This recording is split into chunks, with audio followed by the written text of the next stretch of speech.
Alors, il l'a tabassé une fois, deux fois, trois fois, quatre fois en une seule saison avec le Barça. Lors de l'Euro de 2024, il l'avait déjà tabassé. Il y a 3 mois, demi-finale en fait en Coupe Ligue des Nations, il l'a encore tabassé. C'est vraiment un sacré Lamine face à Kylian Mbappé. Lamine, il est maintenant devenu en fait le plus grand cauchemar de Kylian Mbappé parce que partout où il affronte Kylian Mbappé, il les tabasse tout simplement. L'Espagne en France, il les tabasse. En Real Barça, il les tabasse. Et en regardant en fait cette image, on peut dire qu'en fait qu'est-ce que ça a été beau la saison dernière. Qu'est-ce que ça a été super la saison dernière. 4 classicos, 4 superbes victoires pour le Barça, c'était tout simplement incroyable.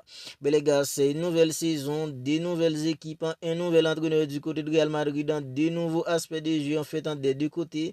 Bien, dans cette vidéo, on va essayer ensemble de voir en fait 4 aspects sur lesquels le Barça devrait s'améliorer pour espérer en fait de remporter le Classico de dimanche. Parce que les gars, le Barça a gagné en fait une équipe comme Olympiakos au cours de la semaine en 6-1. C'était un match spectaculaire, surtout avec en fait Fermin Lopez qui avait inscrit en fait un triplé. Mais les gars, en regardant bien, on peut dire que le Barça en fait a été incroyable. Mais les gars, on est tous d'accord qu'il y a des choses à améliorer. Il y a des choses sur lesquelles le Barça doit s'améliorer pour espérer en fait de remporter le Classico de dimanche. Bien voilà en fait ce qu'on va ici ensemble de voir dans cette vidéo. La toute première chose à mon avis sur laquelle le Barça devrait s'améliorer en fait pour espérer de remporter le Classico de dimanche, c'est surtout en fait la défense et surtout le piège du hors-jeu. Parce que les gars, ce n'est un secret pour personne que la défense du Barça depuis en fait dans le départ d'Inigo Martinez, ça c'est plus en fait une défense qui inspire en fait de la confiance. Depuis que Inigo Martinez il est parti pour rejoindre Cristiano Ronaldo en Arabie Saoudite, la défense du Barça, c'est plus en fait dans la même défense que la saison dernière. Le piège du hors-jeu fonctionnait hyper bien avec la présence d'Inigo Martinez parce que Inigo Martinez c'était lui en fait dans le cerveau de ce système. C'était Inigo Martinez le cerveau en fait dans du piège du hors-jeu. Ben avec le départ en fait d'Inigo Martinez, on voit que les gars, il n'y a aucun défenseur du Barça les gars qui arrive à combler en fait dans le vide d'Inigo Martinez surtout dans le système piégeant du hors-jeu. Que ce soit en fait en Koubassi, Ronald Araujo n'en parlons même pas parce que les gars, Ronald Araujo, même quand Inigo Martinez il était présent, Ronald Araujo, le piégeant du hors-jeu, c'était vraiment pas en fait en sa tasse de thé. Mais les gars, il y a Koubassi, Eric Garcia, il y a en fait en Ronald Araujo, Andreas Christensen. Il n'y a aucun défenseur du Barça qui arrive les gars en fait à combler le vide qu'a laissé Inigo Martinez dans ce schéma, à savoir en fait en piégeant du hors-jeu. Bien voilà pourquoi je pense que les gars, si le Barça en fait ne s'améliore pas, surtout face à des joueurs comme Kylian Mbappé qui prend tout le temps en fait dans de la profondeur, et les gars, même les petites équipes arrivent maintenant à trouver en fait dans de la verticalité face au Barça. Imaginez-vous un instant les gars, alors à Daguerre qui arrive à trouver Kylian Mbappé en fait dans la profondeur. Avec en fait dans la défense du Barça qui va essayer de mettre Kylian Mbappé au jeu, mais les gars en fait ça va pas fonctionner. Imaginez-vous un instant en fait dans les dégâts qu'il peut courir, alors qu'il peut créer en fait dans Kylian Mbappé dans la défense du Barça si la défense du Barça en fait ne s'améliore pas. Voilà pourquoi je pense que les gars, la toute première chose sur laquelle le Barça devrait s'améliorer pour espérer en fait de remporter le Classico de dimanche, c'est surtout en fait dans le piège du hors-jeu. Parce que les gars, face à une équipe en fait comme Giron en fait en week-end dernier, samedi dernier, ben les gars, en 5 minutes, c'est en fait 3 face à face pour une équipe comme Giron.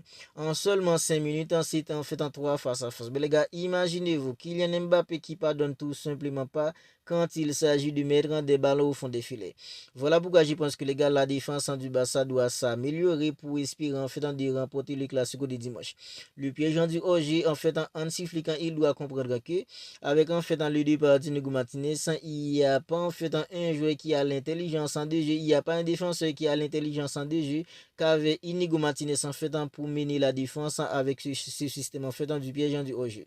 Voilà pourquoi je pense que les gars, la toute première chose que le Barça devrait s'améliorer, c'est surtout en fait dans la solidité défensive et surtout le piège du hors-jeu. Sinon les gars, on va se faire dévorer en fait dans la verticalité, dans la profondeur par des gens en fait comme Kylian Mbappé, surtout les gars à Daguerre. S'il arrive à trouver Kylian Mbappé dans la profondeur, ce sera tout simplement mort pour nous. La deuxième chose les gars, c'est surtout en fait le pressing. Le pressing doit être coordonné. Le Barça doit beaucoup travailler les gars en fait pour améliorer en fait les qualités du pressing. Parce que depuis en fait l'absence sans d'un joueur comme Rafinha, on voit que le pressing du Barça, c'est tout simplement merdique. Parce que Rafinha, c'est lui en fait dans le leader de l'attaquant d'une équipe comme le Barça. Oui, il y a la mine qui est tout simplement fantastique. Il y a la mine qui est tout simplement super.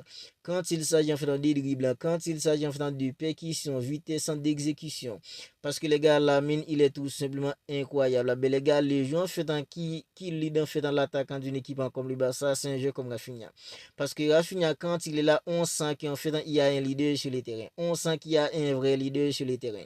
Et en tellement fait dans du pressing, Rafinha, c'est lui en fait qui sait quand déclencher le pressing, il sait comment bien presser, il sait comment amener en fait ses coéquipiers dans son sillage pour que le pressing du Barça soit coordonné. On voit que les gars, vu en fait dans le style de jeu d'une équipe comme le Barça, le pressing, alors les trois attaques en devant, le pressing en fait doit commencer avec eux. Si en fait dans les trois attaques en fait ne pressent pas bien, ben les gars en fait ça va exposer tout simplement la défense et surtout le milieu. Et au milieu, on n'a pas en fait dans des milieux de terrain bagarreurs, on a plus en fait dans des milieux de terrain techniques, des joueurs comme Pedri, des joueurs en fait comme Frenkie de Jong, c'est surtout en fait dans leur technicité qui parle pour eux. Ce sont pas en fait dans des Casemiro, ce sont pas en fait dans des milieux de terrain bagarreurs qui vont se battre en fait dans les duels, c'est surtout en fait dans leur intelligence en deux jeux et surtout en fait dans leur technicité qui parle pour des joueurs comme Frenkie de Jong et des joueurs comme Pedri. Voilà pourquoi les gars en fait dans l'attaquant du Barça, c'est là en fait dans le pressing doit commencer. C'est l'attaquant qui doit en fait bien presser pour qu'en fait dans le milieu en fait ne soit pas exposé et surtout en fait dans la défense. Voilà pourquoi je vous dis que les gars, en fait dans la première chose, c'est surtout la solidité défensive et surtout le piège du hors-jeu.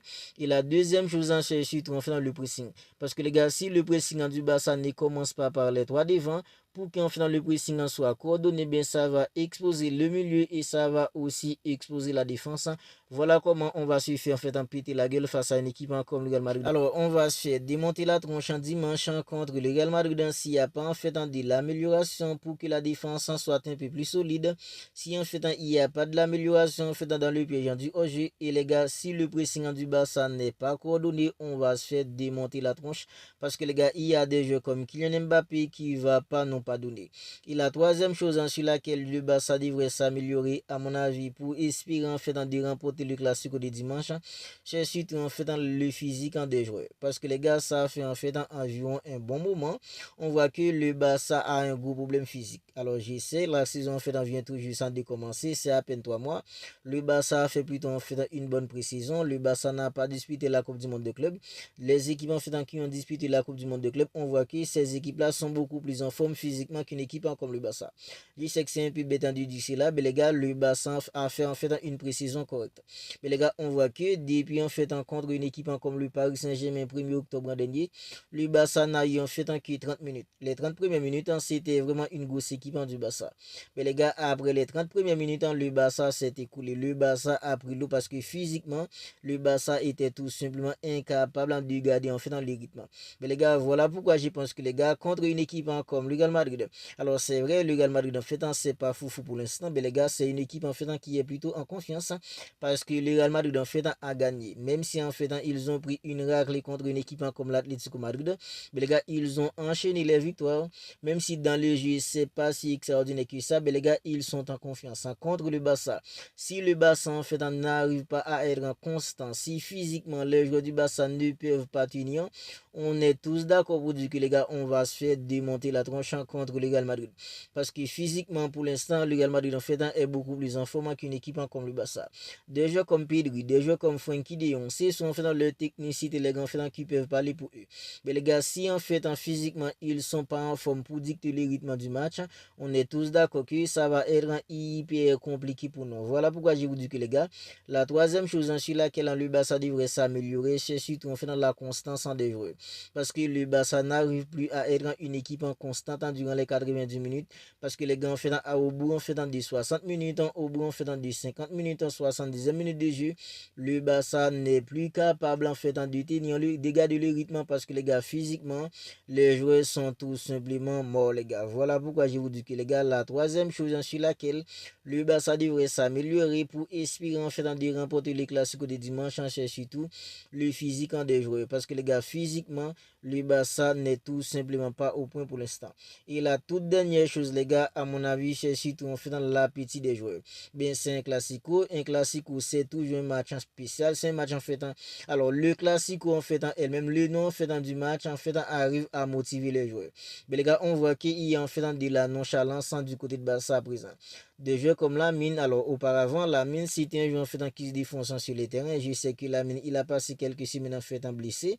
Mais les gars, on voit que Lamine, il est plutôt nonchalant à présent. J'espère que contre une équipe comme le Real Madrid, un match tout simplement crucial, je pense que les gars, les joueurs du Barça vont se défoncer à 100% et surtout, ils auront fait dans l'envie pour gagner en fait dans ce classico. Parce que les gars, on voit alors sur les derniers matchs du Barça, on voit que les gars, en fait, il y a des joueurs, on dirait qu'ils ont plus envie.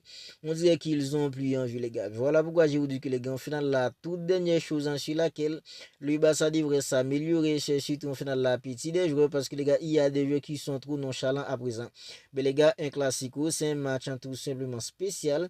Parce que les gars, il y a toujours en fait des Lego qui va gagner, qui va perdre. Alors, à mon avis, il n'y a aucun jeu, les gars, en fait, qui aurait aimé perdre un classico. Un match en fait comme un classico, il n'y a aucun joueur qui aurait aimé perdre un match comme ça. Que ce soit du côté de Barça, du côté de Real Madrid, il n'y a aucun jeu, les gars, en fait, qui aurait aimé perdre un classico. Parce qu'un classico, c'est un match tout simplement spécial.